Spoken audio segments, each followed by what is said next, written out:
Okay, so before we start our next lesson, so today you will be on lesson 10.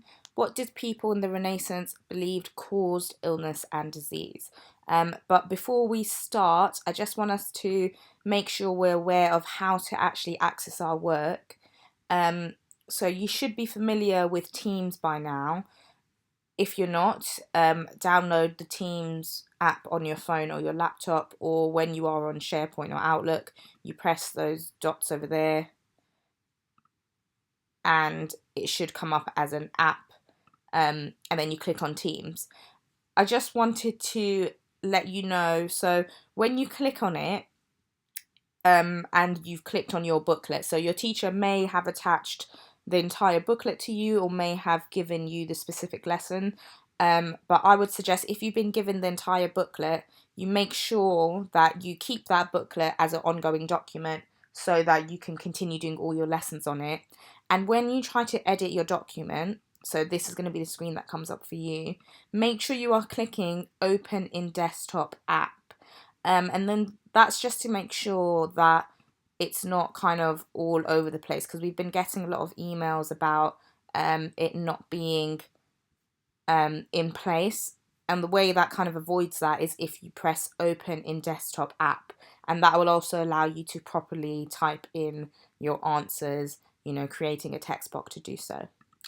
Okay, so today's lesson. So, like I said, our lesson title is, so it's lesson 10, what did people in the Renaissance believed caused illness and disease?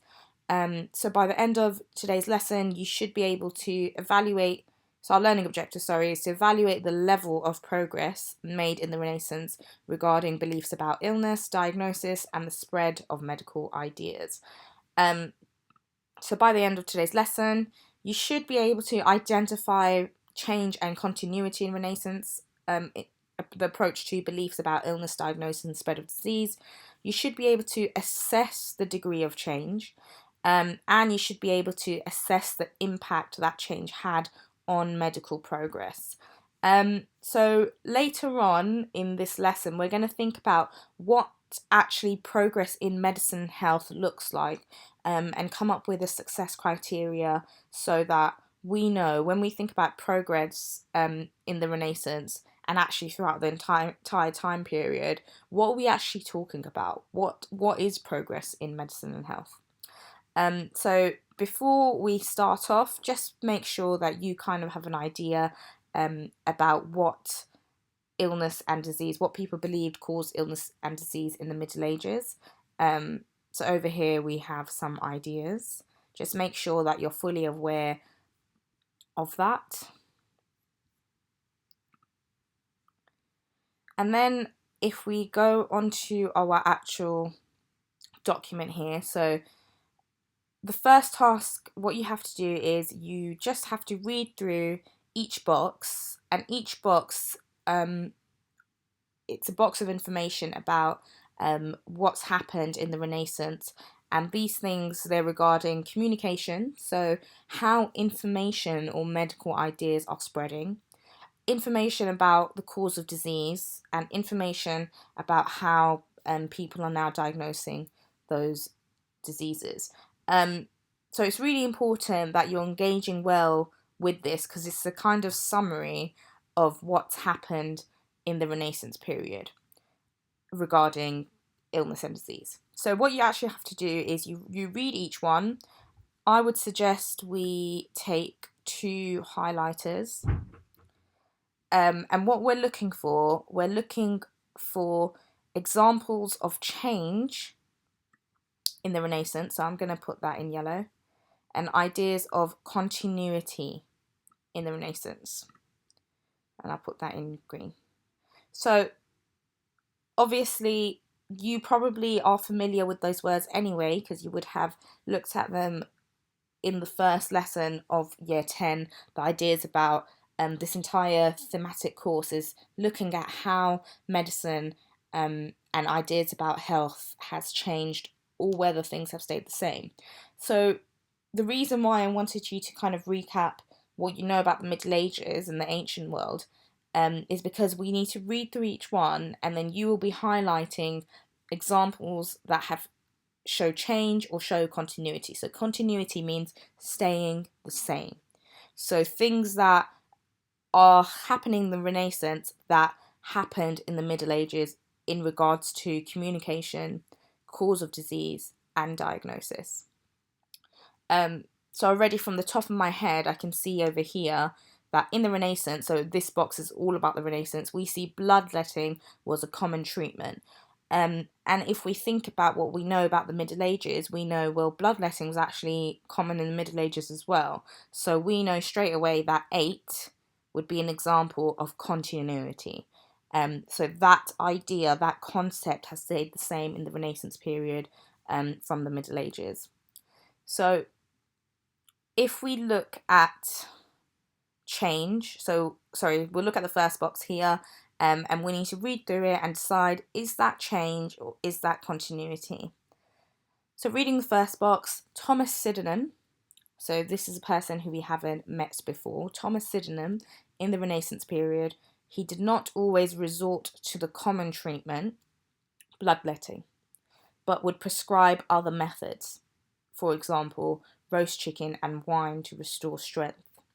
So let's read that again and decide within that box, can we think of something to highlight that shows either change or continuity? So Thomas Sydenham did not always resort to the common treatment. So that's suggesting, did not always resort to the common treatment bloodletting. So that's suggesting that bloodletting was a common treatment in the Renaissance.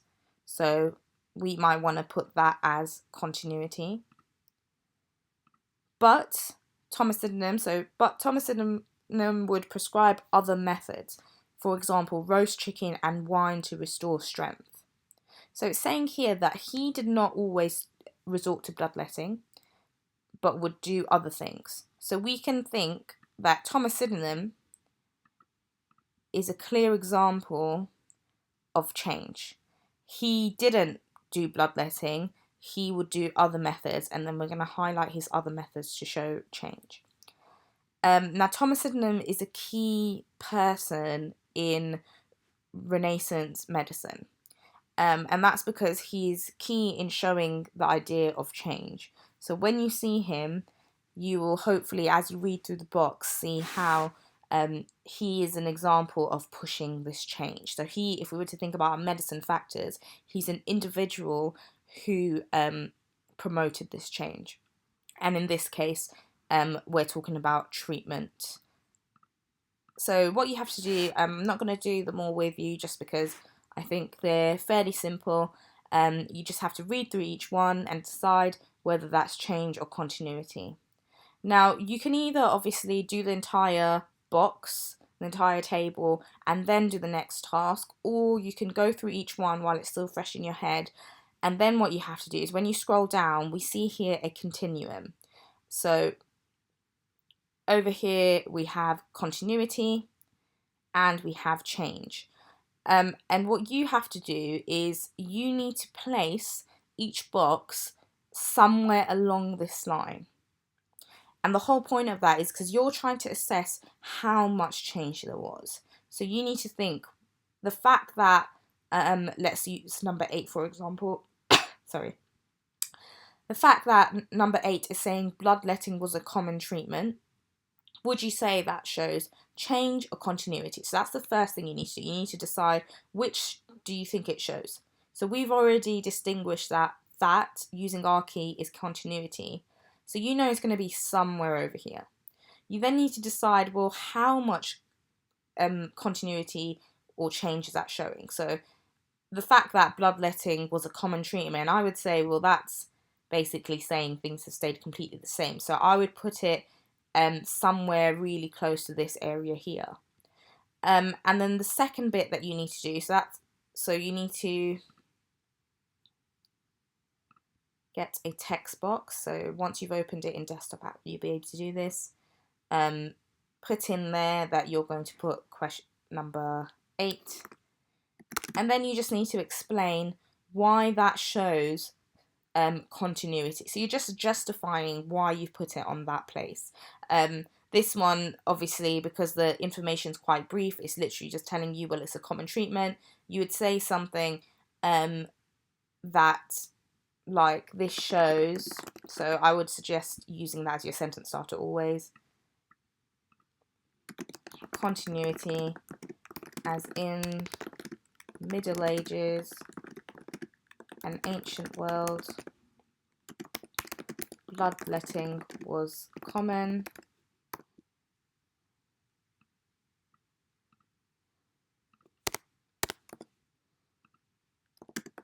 And this has continued into the Renaissance period. So something like that, just to explain why you've put it there. So like I said, that one's quite simple because it's particularly on one side, but there'll be others where you may feel like you're placing towards the middle here. So we're just trying to think about, well, how much change and continuity has actually happened, and just justifying that. Now, once you finish that, we move on to the next activity. So you need to do that for each one. And what you have to do here is you're literally just writing a paragraph weighing up how much progress has been made during the Renaissance regarding beliefs about illness, diagnosis, and the communication of ideas. And your continuum over here should be able to help you because you'll be able to physically see whether there has been a lot of change or things are generally staying the same. So I'm just going to turn back to our PowerPoint for a second.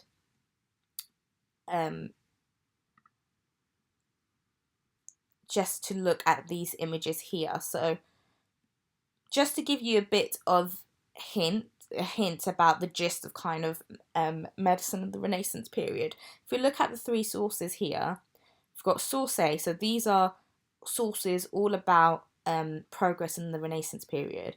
Source A shows a doctor bloodletting a patient. Source B shows a physician examining urine, so otherwise known as uroscopy. And source C shows a page from Vesalius' printed book. Now, if we were to think about those three images as a whole, we see two things, so source A and source B, that we are familiar with in the Middle Ages, suggesting that actually there probably wasn't much progress in the Renaissance period. However, we do see source C, so Vesalius we will be looking at next, I believe, next lesson. But this image over here is a depiction of the body. And if we were to actually think about it, thinking about what you would have done last lesson, it's fairly sort of accurate, the proportions. Clearly it's a cover of a book, so it's suggesting that the content of the book is about the body itself. So it suggests that actually perhaps there was some progress in the understanding of the body, and maybe that was driven by certain individuals, such as Thomas Sydenham or Vesalius.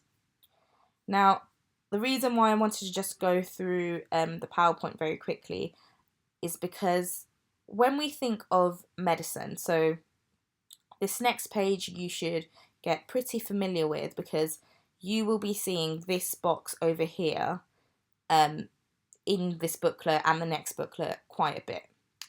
And the reason why that is because when you think about progress and when you think about improvements or digression, so things getting worse, you really need to think about, well, why do you think things have progressed?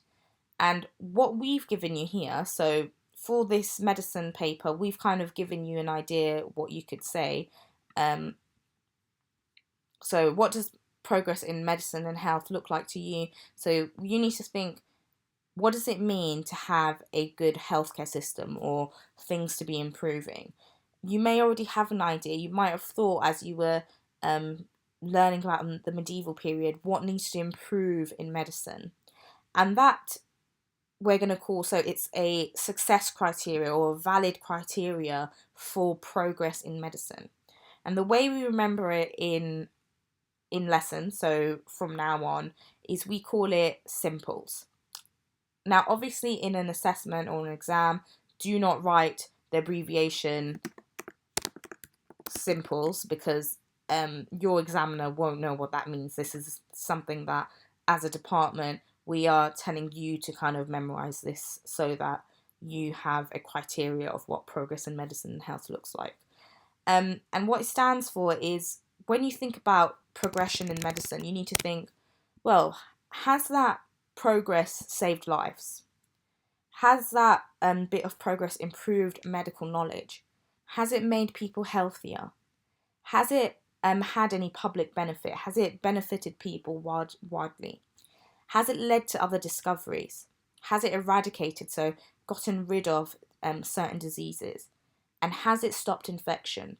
So when we think about medicine and health and progress and improvement, the way that you should be able to think about it in your head, and that's what this is designed for you to do, is to literally be able to tick it off and understand for each point, is there something in whatever you're learning? So in this case, in the Renaissance, having read all the information about what new things people are doing, or the old things that people are still doing, you need to think, has there been things that are showing improvement and progress? So when you think about that, has these new things saved lives? And then you can literally, so what I want you to do, and you need to be getting familiar with this because it comes up a few times whenever you're assessing progress in a time period or assessing a particular thing. In this box here, what you would be doing is you'd be thinking about what you know. And it says over here, so in the boxes below, can you think of any examples of inventions, discoveries, or progress in the Renaissance period? So can you think of something that has happened in the Renaissance period that may have saved lives, may have led to saving lives? If you can, you write yes, and then you put that example in. Have you thought of something that has possibly improved medical knowledge? So on the PowerPoint, we spoke about Vesalius's book, and you will be reading about that over here. You need to think about, well, would that improve people's medical knowledge about, let's say, a particular disease or the anatomy, the way the body works and functions? If you can, you'd say yes, and then you'd give an example again. You may feel like, there isn't something, and that's the point. The whole point is you're assessing that progress. So if you see something like, well, in the Renaissance there wasn't anything eradicating disease, so you would say no, and not give an example. So this is just to make it more clearer to you what kind of criteria whatever you have studied can fit into. And this table is specifically designed to help you answer the question below, which is, weigh up how much change has improved medicine and health during this time. So when we think about change and improvement, so remember, the whole thing you're doing is you're thinking about how much progress has been made. You need to think about, well, generally, do you feel like there was a lot of change, or do you think there was limited change? So were most things staying the same? You need to think about what your opinion is and your judgment is on that. So some words that can help you over here, I'll just put down for you. You need to think, was there substantial change? Was there limited change? Was there, significant change? And that change will help you assess whether there has been progress, because that's what progression in medicine is. It's this change in which is helping fit this criteria here. And all you have to do is you just have to answer the question whether you think there was change. And I want you to explain, so you can use the petal format here. So I'll just put it down here. So you can use the petal format to kind of answer this question, whether you think progress has been made or you think it hasn't.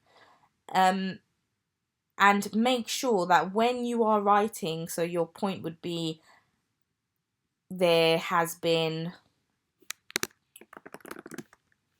in the Renaissance, oh no, it's here for you anyway. So during the Renaissance period, there was limited or significant change. You don't have to write those two words. You could say there's substantial change, another word that you feel best fits there.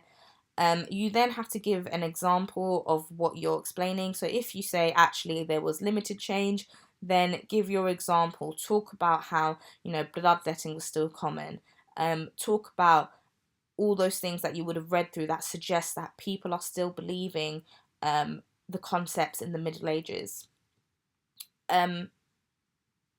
If you're saying actually there was significant change, obviously you would pick out examples of things that have improved medicine, and those things you'll be able to find in this table here.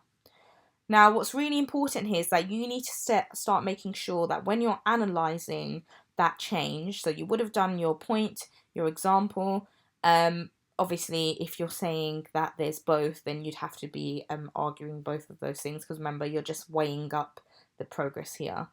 Now, when you get to your this meant that and your as a result, you need to really make sure you're referring to the simples criteria, and that's what you need to be getting into the habit of. You need to make sure that you are explaining why that is limited change, or why that is significant change. So last lesson, in the previous video, you would have seen how there was the creation of the printing press, and the printing press is also mentioned over here. Now, when we think about the printing press, it's now, it's something that we have anyway, but before the printing press, there wasn't a high quantity of books because things were written by hand, and therefore in a certain language. So with the printing press, we see, imagine scientific books about medicine, books about the body. Those things are now widespread and can be read by a larger group of people. So when we're talking about the printing press, so let's say, for example, if I was to argue an example of significant change is the printing press, then I'll talk a little bit about what the printing press is, using really specific detail.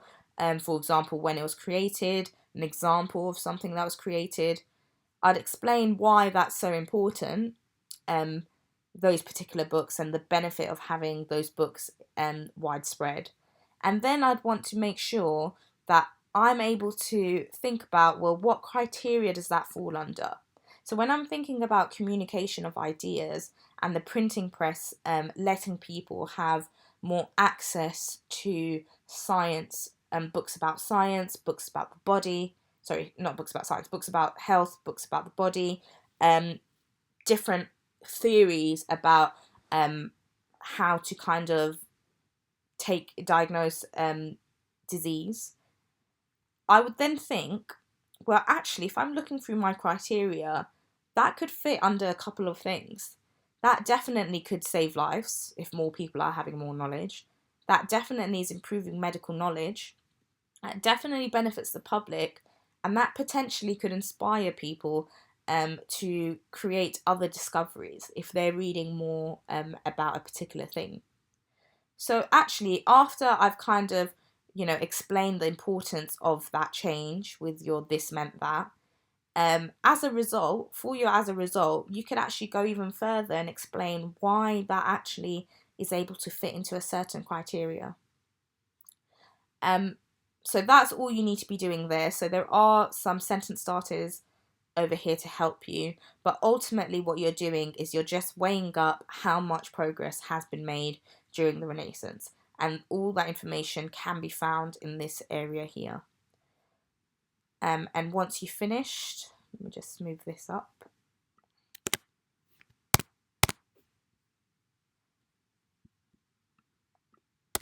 So once you've finished, you just have your lesson 10 summary.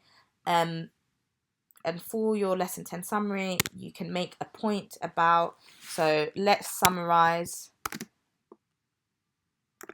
illness, cause of illness,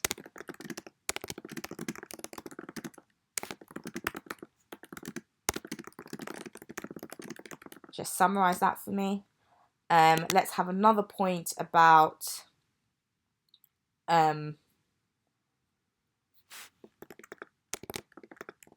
Summarize your judgment, whether you think there was progress.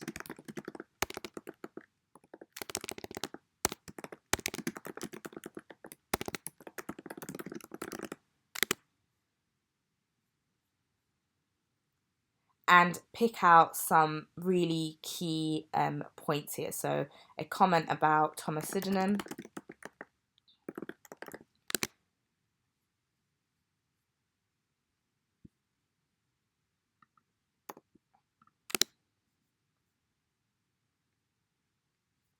And a comment about printing press. And I want you here to mention Vesalius.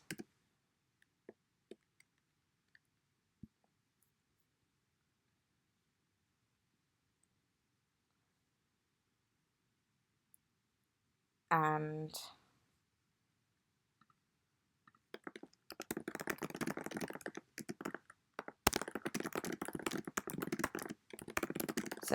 I also want you to think of a point after everything you've read, something that has stayed the same since the Middle Ages.